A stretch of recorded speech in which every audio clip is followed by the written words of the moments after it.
Stamattina a Venezia, presso la scuola grande di San Rocco, San Giovanni Evangelista, alla prima giornata sull'autonomia,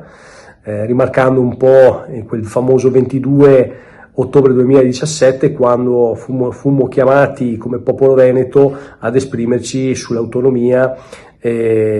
o no. Ecco, forti di quel mandato dato appunto al Presidente Luca Zaia della Regione del Veneto, oggi ci troviamo a discutere e ad affrontare questa tematica, e quest'oggi appunto c'è stato questo convegno, questo evento importante alla presenza di innumerevoli persone, rappresentanti di enti e quant'altro, e ovviamente abbiamo avuto modo di interloquire anche con i fautori, diciamo così, lo staff che supporta la Regione del Veneto nelle varie fasi, dalle fasi iniziali della stesura e il suo proseguimento nei sedi ministeriali, tra professori universitari piuttosto che giuristi, avvocati e quant'altro. Ecco, proprio a sostegno di questa mission che la Regione del Veneto ha deciso di intraprendere per dare una nuova fisionomia alla nostra regione e per cercare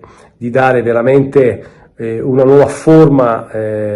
giuridica, ma soprattutto una nuova forma organizzativa, più di responsabilità a chi amministra la cosa pubblica, perché questo in realtà si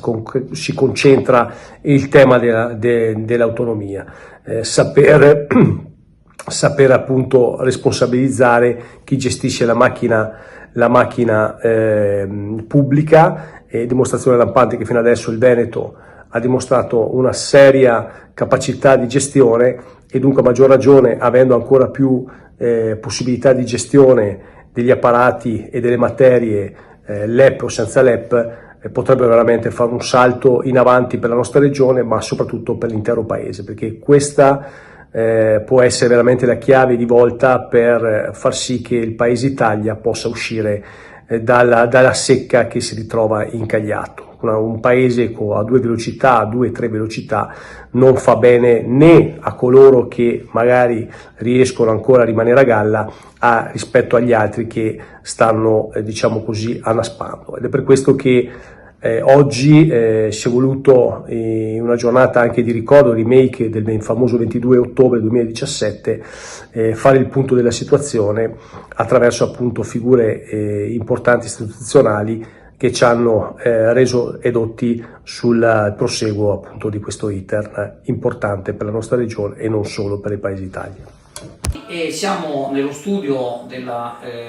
Servizio Nord-Est 2.0 e vorremmo sapere di che cosa vi occupate. Ci siamo fortemente focalizzati sui bonus edilizi, in particolare sul superbonus, quindi interventi prevalentemente condominiali di efficientamento energetico.